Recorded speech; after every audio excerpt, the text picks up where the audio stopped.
أعوذ بالله من الشيطان الرجيم بسم الله الرحمن الرحيم برنامجkaas isaga waxa weeyaan waa barnaamij cilmiyeed ama aqooneed oo cilmiga sayniska oo Ilaahay uu faray inaanu baranno hada sayniska weeyaan in aan Qur'aanka baranno oo fahamno Qur'aankuna marka waxa uu inoo sii sheegayaa in aanu fahamno dabeecadda adduunka waxa ka jira dunida oo dhan waxaanu haysanaa laba kitaab labada kitaab oo la siiyay Ilaahayna siiyay oo sida Qur'aanka ku cad waxa ay yihiin kitaabka Qur'aanka iyo kitaabka kownka kitaabka kownka oo dunida oo dhan globalka planetka oo dhan ayaa marka jira oo u baahan kitaab in la akhriyo ay tahay oo Ilaahayna oo Qur'aankiisa noogu sheegaya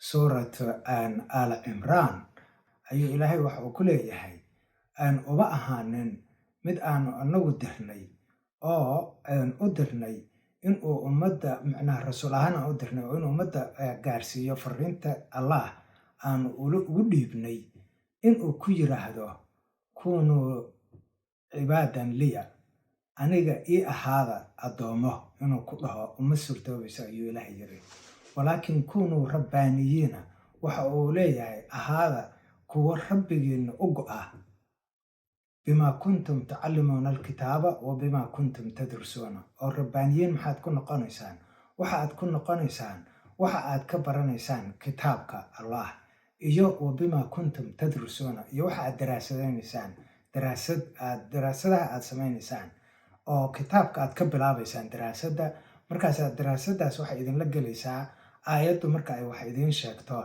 in aad wixii hadana si science ahaan oo cilmiga sayniska aad ku sii dabaqdaan sayniskuna wax shar ma aan oo cirka ka soo dhacay waxa weeye waa macnaha science af Soomaali af Carabi marka lagu sheego waa cilmi weeyaanba marka waa cadeymo tusid scientific analysis bay dhahan oo macnaha si tartiib in loo daqiiq iyo wax loo dhiraandhiriyo si xaqiiqada loo ogaado taas ayaa marka ay soo hoos galaysaa arrintani oo ay tahay farac ka mid sidaas darteed ayaan anigu maadaama aan ahay nin hawshiisa ugu weyn oo qabto ay tahay cilmi baaris ayaan cilmi baaristaas sidaas ku soo helay mana dhaweyn marka aan soo helay hadda waqti aad u fog baa laga joogaa marka saas way taasi aad iyo aad u mahadsan tahay Dr. Qaasim laakiin waxa la isweydiin karaa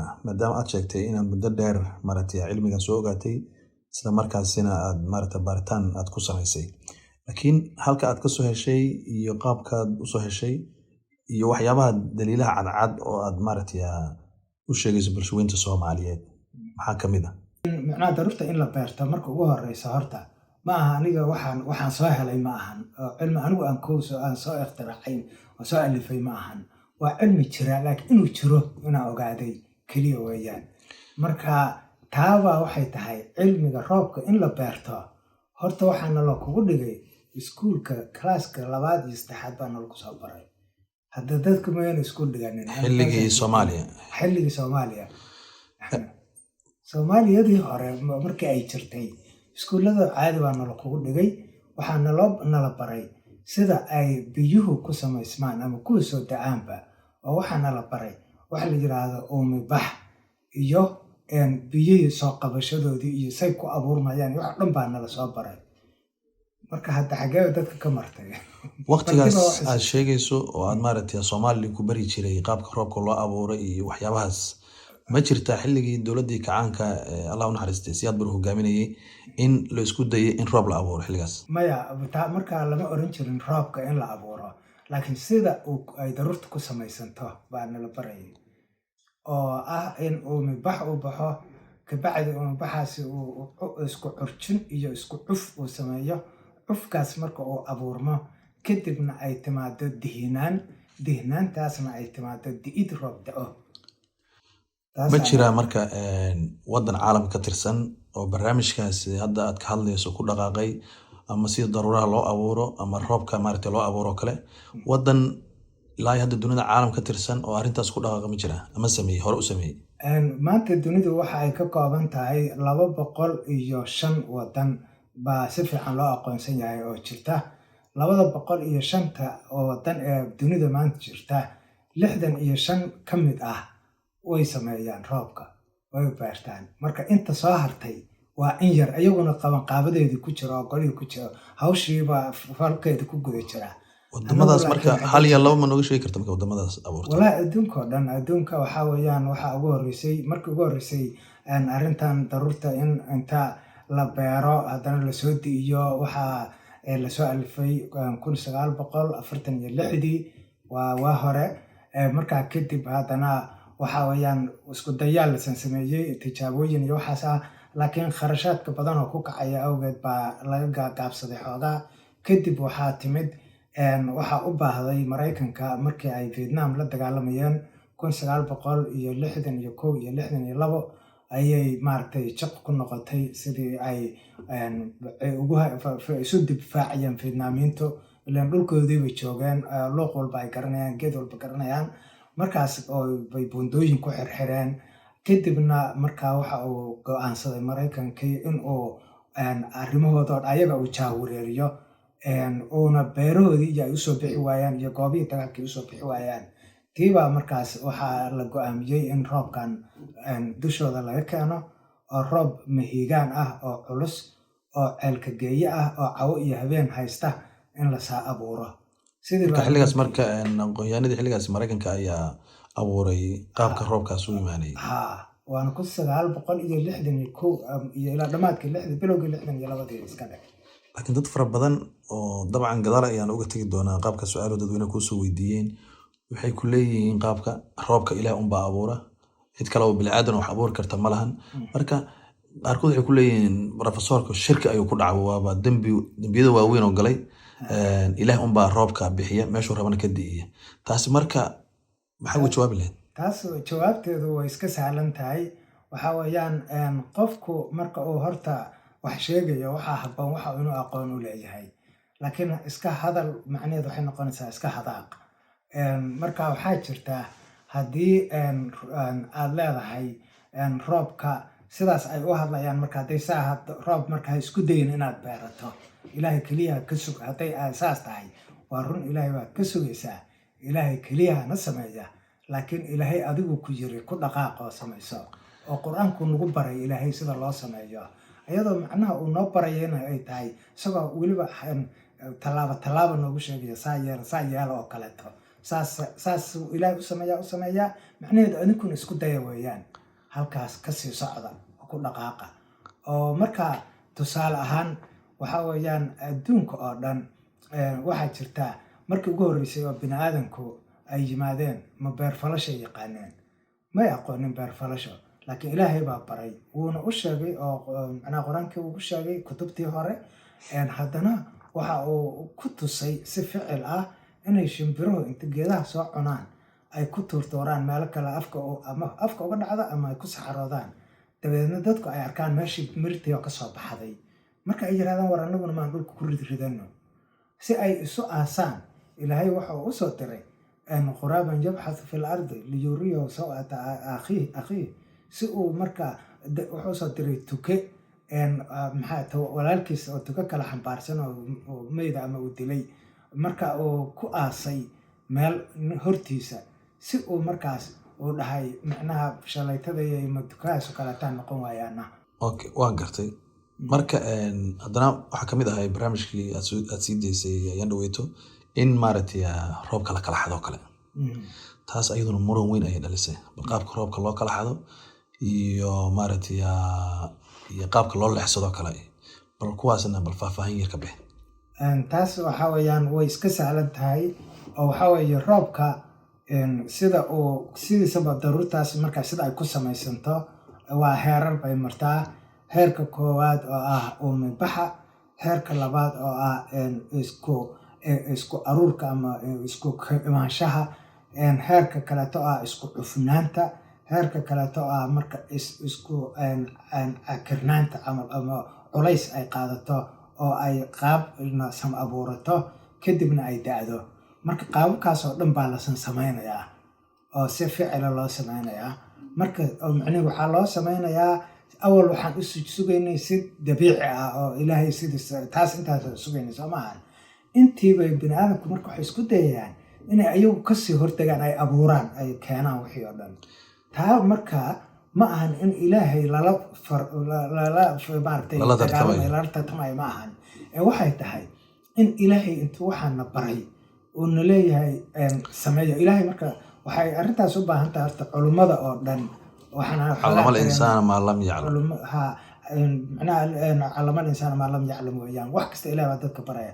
waxaa meesha ku jirta marka culummada badankooda oo soo ridiyay qaar badan baan dhageystay. waxaan ugu weynoo meesha ka aruuriyeen isku duubka in macnaha alqadaa walqadar la fahmo, si fiican loo fahmo. taasaa aada loogu baahan yahay, alqadaa walqadar. oo tusaale masalan marka su-aasha tii horeyba jawaabteedii sii badanaysaa in la yiraahdo roobka ilaahay keliyaha marka keena halkaa ka sugda waa dhammaatay intaa ay tahay.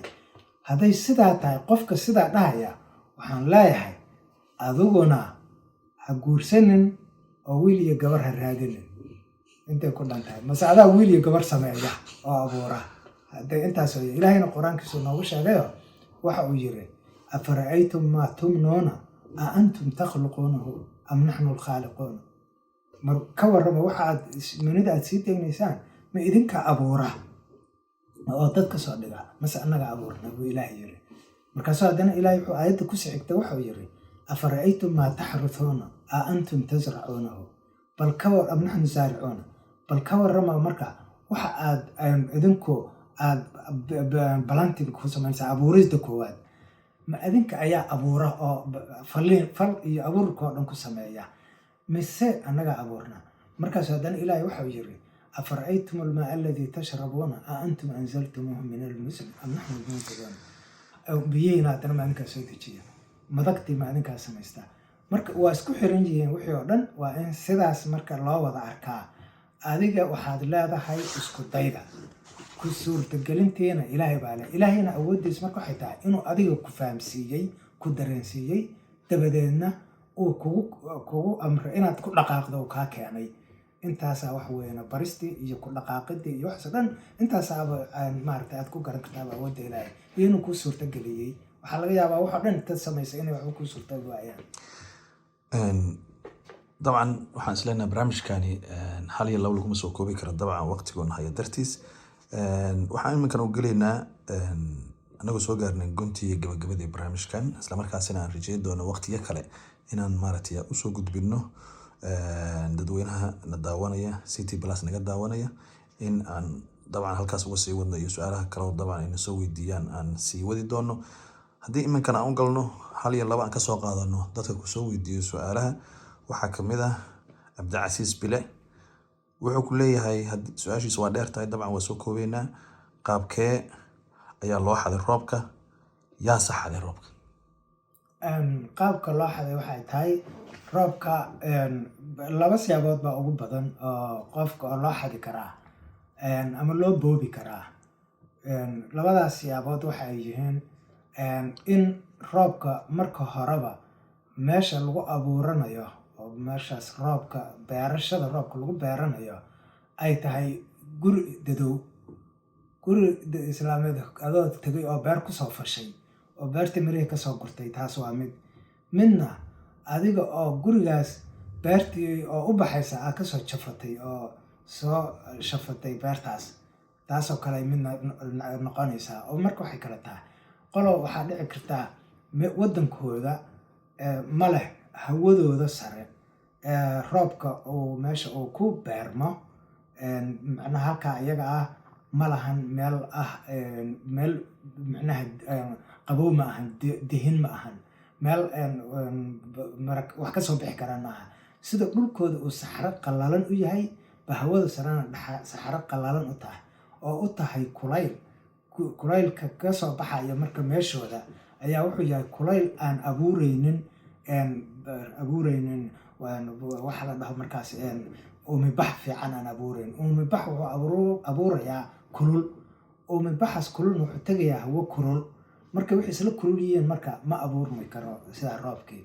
Waxay u baahanayaan hawo kale oo leh qabow, oo qabowgaasna uu yahay qabow marka ilaa heerar la dhiga ah, heer qabowba ah inay taalo oo meesha aad u qabow oo kaleeto ayay dul tagayaan. Markay dul tagaan hawadii dadkaasi lahaa cid walba marka meesha kaa koraysa iyo meesha kaa hooseysa iyo meesha ku taagan tahay adaa iska leh. Waa inaad taa garataa. Waxaan arkay culimo 3-4 oo ay soo ridiyeen oo isku raacaya maxaa tale hadday awalba roobka anagu ma lahayn, Ilaahay baa lahaa. Marka awalba maadan lahayn. Marka taasoo kalena waa caqli ma aqaan si looga soo fasiro. Maxaad leedahay haddaadan dhulkaaga iyo cirkaaga samadaada aadan adigu maamulan karaynin, Ilaahayna uu ku yiri khaliifatun fil ardi. Marka waxaa weeye taas halkaasay ku beeranayaan. Markay ku beertaan bay ka kaxaysanayaan markuu uu gaaro heerkii dhalitaanka, heerkii roobka inuu curashadii ayay xagga la tegayaan. Taasaa marka keentay, taas waa halis weeye marka. Midda kalena asagoo halkaas ka abuurmay oo dabiici ah in inta la tago markaas lagu furo hawo culus, chemical culus, korontooyin culus, wax badan oo macnaha oo dadinaya markaas. Kuwaas marka waxay sameynayaan roobkii ayay macnaha daruurtii waxay u sameynayaan in ay socoto oo ay macnaha aad u socoto oo markaa dhinacyo inta laga gala la wado xaggaas meel fog lasii geeyo. Sidii hadda ka horba marka meesha aan ka sheegay waxaa loo sameynayaa waxyaalaha uu roobku ku da'o oo la hordhigo, oo marka la hordhigo uu ku imaanayo sida saan hore u sheegay hasha markii hal maqaar loo sameynayo maqaar saarka kaas oo kale taa loo dhigay. Waxaa loo sameeyaa buuro waaweyn oo humaag ah oo been ah oo haddana weyn cagaar leh oo biyo leh oo dhul dihin ah iyo dhir been ah, dhir waaweyn oo iyagana shaq ah oo hawd ah baa la abuurayaa. Hadda wixii ma jiraan, laakiin waxaa lagu sameynayaa oo kale haddana waxyaalihii cufis jiidadkii ay dhirtu lahayd ama buurtu lahayd baa lagu abuurayaa halkan. Roobkii wuuna soo raacayaa oo daruurtu micnihii saasay u raacaysaa meeshii. Haddana wixii markay raacayso ma ahaanayaan wax hal meel inta jooga loogu imaanayo. Way sii soconaysaa, daruurtii way sii soconaysaa, iyagana way sii soconayaan. Waa sii socon war goormaad gaari doontaa marka dambe meeshii lala rabaa laga kor dejinayaa. Marka saas darteed bay wadamada badankooda waxay sameeyaan gobolka ay rabaan iyo meesha ay la rabaan bay ku aadsadaan oo ku da'sadaan. Marka waaba arrinta intaas iska tahay. Waxaad muran la geliyo maahan.